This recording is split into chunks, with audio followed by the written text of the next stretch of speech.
Hello guys, welcome back to the Engine Room. As you know, we are trying to deliver you content for the World Cup, and today we have the preview for Switzerland. And for that, we have a guest in Oliver Zesiger. Is that how I pronounce your last name? Maybe you can give us a few pointers on that. That was perfect. So Oliver, can you please introduce to the public maybe what you do, what's your role, and how you'll be helping us today? Yeah, so you already pronounced my name perfectly well, so no need to say it once again. I am the head researcher for Football Manager for Switzerland. Football Manager, as you may know, is a huge selling football management game for PC, PlayStation, Xbox, and so on. And hopefully we'll talk about the Swiss squad and the Swiss team for the upcoming World Cup tonight. Yeah, 100%. And I play a lot of Football Manager, let me be honest. So it's exciting to have you here. And also we got Diego. Diego, ¿cómo estás, my man? What's going on, mi gente? What's going on? As you all know, we've been trying to bring you an analysis of every World Cup nation. And today we got Switzerland, and we're lucky to have Oliver. So I think we should just get right into it, right? First off, as I've said to everyone, congratulations on making it to the World Cup, right? It's a big achievement in itself. Switzerland, their 11th World Cup appearance, 3 quarterfinal appearances, right, is their best ever appearances in 1934, 38, and 54, if I remember correctly. What's different about this time? I think the biggest difference is everybody talks about the best Swiss team that has ever been in terms of individual quality. Obviously, none of us have seen the 1954 side. None of us have seen the earlier sides. The first squad I remember who made it to the World Cup is the 94 squad. And this squad today is much better than the squad back then. So that's the huge difference. And as you have seen in the Euro 2020, that we are a nation who can advance past the quarterfinal, although it will be difficult, but it is possible. Mm-hmm. 100%. I'm particularly personally excited about this Switzerland team. I think under Vladimir Petkovic, you kind of stalled a bit. Maybe you can give us a little more perspective on how is that contrast before with the previous manager and now how under Murat Yakin perhaps you're seeing a new revolution. So there are two things. One is immediately noticeable if you live in Switzerland, that's communication. Communication has improved so much. It is a bit strange that Vladimir Petkovic, he speaks like 6, 7, or 8 languages, but he was never a great communicator. He was not there for public appearances. So Murat only speaks 2 or 3, but he's much better. And he doesn't take himself too seriously, which always is a good trait to have when you're in Switzerland, where you're a celebrity. And that's one thing. As you may have seen, yesterday's squad announcement was made by video, and it was an exceptional video. So that's one part that has improved. The other is tactically, we're a bit more flexible under Murat. Murat doesn't shy away from trying new things, from experimenting with tactics and squads. So that's 2 things. Under Petkovic, I mean, the first 11 was set, and then usually we played in the same style, and the Murat this might change, and I believe, looking at the squad, that he has already a plan in mind for certain games. All right. Going into the World Cup, right? Correct me if I say this wrong. The Rosso Crociati, is that how you say it? The nickname? It might be in the Italian-speaking parts of our country. I've heard it from a few times, but I'm a Swiss German, so I don't know if it's pronounced correctly. Yeah. All right. Well, they're in Group G alongside Cameroon, Brazil, and Serbia. How do you feel about that group for the Swiss side? 2/3 of the group, or 3/4 of the group, are similar to last World Cup in Russia. Mm-hmm. You might remember the game against Serbia. We have a lot of Kosovan or players with Kosovan ancestry, and this is a special game for them. I would have preferred not to face Serbia again and not to face Brazil again. It is, in my opinion, the toughest group to get out of at this World Cup. I think that there are no tougher groups.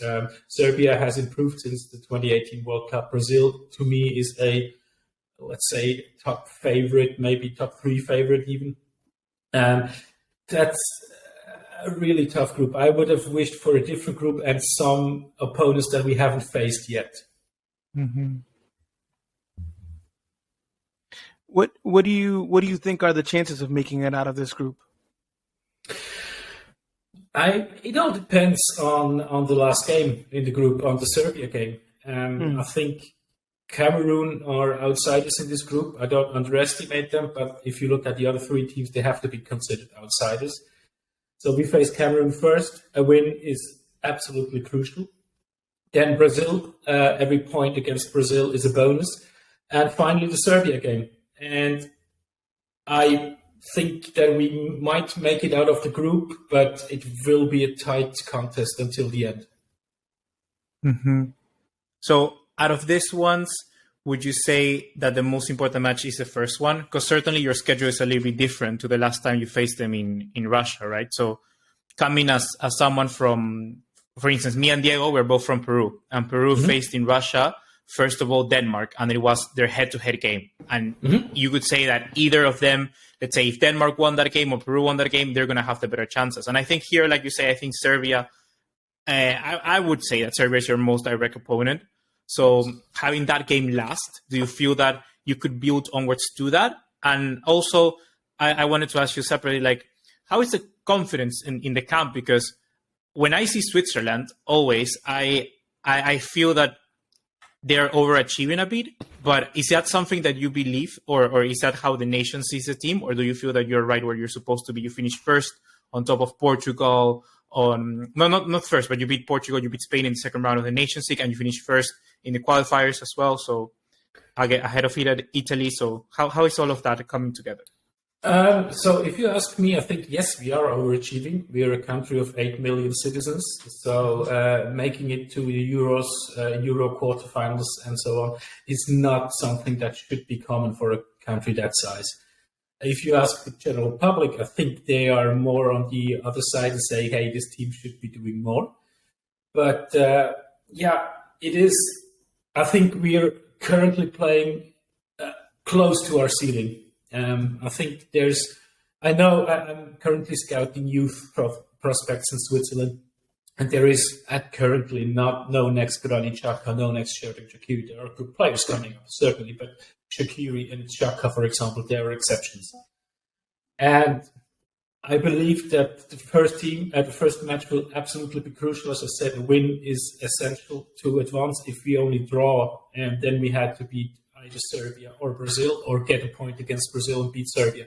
And that would put us under an enormous pressure. I believe that 3 points at the start of the campaign would ease that pressure. Mm-hmm.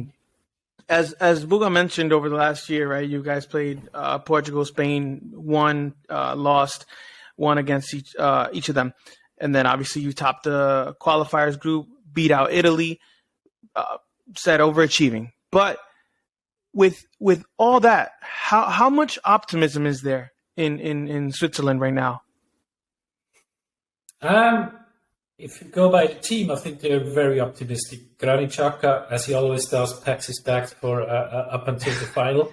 And I think the general public is aware of the size of the task getting out of this group. But if the Swiss team gets out of this group, then a lot of it is possible. It depends on the next opponent. It depends on the team's form. Murat Yakin has called up players who are not just, there is like 13, 14 players who could consider themselves being starters. And the rest of the players are more or less rotation players. So if we can avoid injuries to those who consider themselves starters, then we might make it again to quarterfinal. I don't want to think about making it to the semis or so, because we have to get out of the group first before we can dream further. And with that, what do you think will be the approach that Switzerland will be taking to to the World Cup? Is there any difference from their performances tactically? I'm talking about their style of play from what we saw in the Euros or in the qualifiers. How will they approach this? Can you give a little more insight as to how Switzerland play in international football? Yeah, certainly it will be different to the Euros because we have a different manager now. Murat Yakin is known to set up his teams according to the opposition. So I think that in the first game we will probably see a back four, probably see a standard 4-3-3, and then against Brazil I could see us playing in a 3-5-2 or something just to contain Brazil's attacking power. So, and again against Serbia, I believe Serbia plays with the three at the back as well. So you could see us mirroring that system. It is, as I said at the beginning, it is Murat Yakin is a more tactically flexible coach than Vladimir Petkovic was. So I would assume that we are going to see some of that flexibility during the group stages. 100%. And with it then, what would you say would be the sort of key aspect perhaps that opponent should be looking for in Switzerland? What's your most, let's say, threatening area? Perhaps you're very good in defense, you're very good attacking wise. I certainly do think that your attack has gotten way better. And with the width now, with someone like Ruben Vargas, I think Switzerland, it's much better through those flanks as well. Yeah, I mean, traditionally Switzerland has great goalkeepers. Murat Yakin Jan Sommer, master penalty. Master penalty, and now Bundesliga record setter and so on. And Murat Yakin has called up 4 goalkeepers, and that's for a reason, because 3 of them are currently injured, including Jan Sommer. Defense is strong with Nico Elvedi and Manuel Akanji. And midfield is good. But as you said, we've improved on the wings, and we've improved up top. Now is the time for Breel Embolo to shine as a centre forward. And on the wings is Vargas, as you mentioned, is Noah Okafor, Sherdan Shaqiri, and so on. So we are a very even team, a very balanced team, but we still lack the goals. I hope that Embolo can come up with. But if you want me to point out one really good area, I would say defense. What a season Akanji is having at City, by the way. I think that is a move that I didn't expect, but it came out of nowhere, and it's working so good. I've done a podcast about him, and I've predicted that he'd do well, but I did not predict him to do this well. Now, if you had to, be Murat Yakin, what would be your starting 11 for that first game? I can probably name his starting 11 that he will field in the first game. Go ahead. It's Sommer in goal, left back Ricardo Rodriguez, then Nico Elvedi at the left centre-back side, Manuel Akanji right centre-back side, and right back Silvan Widmer. Then there's a double six, including Granit Xhaka and Remo Freuler. Ahead of them is on the 8th position will be Djibril Sow. And centre forward Breel Embolo, right winger Sherdan Shaqiri. And finally on the left wing it will probably be Noah Okafor, who will play ahead of Ruben Vargas. I could see maybe Seferovic playing up top, but he hasn't had a good season while Embolo had. But I think that's our starting 11 against Cameroon, barring any injuries, obviously. Yeah, that's going to be a surprise. I think people don't know too much of Okafor from Salzburg, but he's doing really good. He's doing really good. He scored in the Champions League against Chelsea, and he's still young at the age of 22. So I expect next summer he might be a hot transfer topic if he continues like this. Yes. What is one player that everyone should look out for, apart from the people, the players that everyone already knows, like Shaqiri and Xhaka? Yeah, no, Okafor. He has the speed, he has the dribbling, he has the goal threat, he has the direct running. He's a modern wing player, or even a second striker. And he's also quite strong. He's having his breakthrough season in Salzburg and in the Champions League right now. So I believe that he will make people turn their heads at the World Cup. Yeah, 100%. I also wanted to ask you before we start wrapping this up about I just wanted to ask you about Granit Xhaka. Like when I do football content this season, I think Xhaka has been one of the names that I least expected to be mentioning. But let's be honest, I think Arteta finally at Arsenal has been able to turn his game around. This season, he looks really unstoppable. He's crucial, a facilitator, enabler for the rest of the team. And I haven't seen this Xhaka since he was at Mönchengladbach, and I was really, really excited to see him playing at the best. So how do you feel this can translate into Switzerland? What are you saying simply? Because I think he's one of the best midfielders right now. Based on form, he's really playing that good. Yeah, I agree with you. I think one of the reasons why he's playing that well is that he has Thomas Partey behind him, who does the dirty work, if you like. Mm-hmm. Yeah. He does not play exactly the same role in Switzerland. He plays a deeper role. He plays alongside Remo Freuler at the double six, but he has freedom to go forward. And that's important to him because he has developed his playmaking game. He has developed some sort of a goal threat. He's still not a 10-goal per season goal scorer, but he will probably end up with 5 goals in the Premier League for a central midfielder. That's good enough. And that's what's the huge difference. And with Arsenal, he's a team leader. He's probably the team leader, although he doesn't wear the captain's armband, but he's the team leader. The same with Switzerland. He is the undisputed team leader in the Swiss camp. Yeah, I saw, honestly, I don't know if you managed to watch the documentary of Arsenal, but he was really good in there. He was really good on that. Mm-hmm. And you could really see those qualities. And I guess one final thing is you talk about a little bit of Partey, how he does the dirty work there. If Murat Yakin ever wanted to, let's say, enable him in that role, who would be that player? I think sometimes maybe we think of Zakaria as one of the people who could help him there, or is there somebody else who could do that job there? Remo Freuler is having this role alongside Granit because he's the one who can tackle, who can close spaces. He's a very good ball interceptor.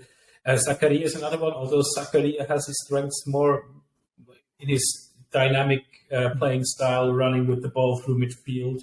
And that's a bit of difference because Remo Freuler is a very smart footballer and he's so crucial to Granit to unlock his best play. And those are the two that I would mention that could do it, although I prefer Freuler. Yep. Perfect. So, Diego, is there anything you would else like to ask Oliver before we wrap this up? No, I think we honestly learned a lot today from Switzerland, and after listening to Oliver, I feel like I'm rooting a little more for Switzerland now in that group, right? Like I want them, yes, I want them to make it 100%. out second. Yes. Obviously, we know Brazil right now. They've been in great form, but I think I would like to see Switzerland advance to the next round. 100%. Me too. Honestly, I'm always kind of in defense between Serbia, Switzerland, because Serbia, I do like some of the players they have, but as you talk to me about Switzerland, they're more of a unit. I see this team very complete. I really do see it complete. In contrast to those, let's say, I would put Switzerland up there with like Denmark's in terms of the squad. I think they're complete all around. I do look at them like very, very balanced. Where do you think, Oliver, you would put your the nation in contrast to other teams around in Europe, so maybe people can have a better gauge of where Switzerland are? That's a good question. I mean, you mentioned Denmark, which is a very good comparison. I believe that we're right around or right outside the top 10 when it comes to European teams. Maybe even in the top 10. I don't know the current FIFA standings. I think we're around 12th or 13th. So maybe we're a top 10 team in Europe. But with us, we don't have that depth in the squad in terms of quality. And there is a drop-off after the first 13, 14 players. And that's what might be a hindrance to really go far in a tournament. Well, I guess every single person here in the engine room will be rooting for you guys. Honestly, we've been receiving so many comments, and they really liking this content. So thank you, Oliver, for featuring in this preview. And please let the audience know where they can find you if they want to know more of you and what you do. Yeah, you can find me on Twitter at AULIT_Z. And if you go to the credits in Football Manager, you can find me somewhere around there as well. There you go, guys. Don't forget to play Football Manager. I'm going to do it. Of course. It's I'm out gonna look now. it up. Right now, it's out. Yeah, I'm going to look it up. I'm gonna look it up. If I get Football Manager, I am going to get too consumed while I have work to do during the World Cup. Yeah, that is the only problem. After the World Cup, we all know that. We all know that. It's along with Football Manager. Yeah, in school. Yeah, in school they gave us like we in the laptop, like normally they don't run that many games, right? But they managed to run Football Manager. So every single person, I kid you not, like in history class, they would have their laptops open and they would be just like playing, I don't know, with Luton Town in the 3rd division of English football, doing some crazy Football Manager runs. That's awesome. And now we know why the graphics are what they are, because you can run it on the average to bad laptop. Yes, exactly. That's what I want. It's for that audience. So, guys, thank you so very much for tuning in for yet another preview. I really enjoyed this one. Thank you, Oliver. Really, thank you. And also thank you to Diego, like always, on helping us with the World Cup content. And I guess Qatar, we'll see you very, very soon. Only some few days remaining. And yes, 100%. See you there. Take care. Ciao, ciao.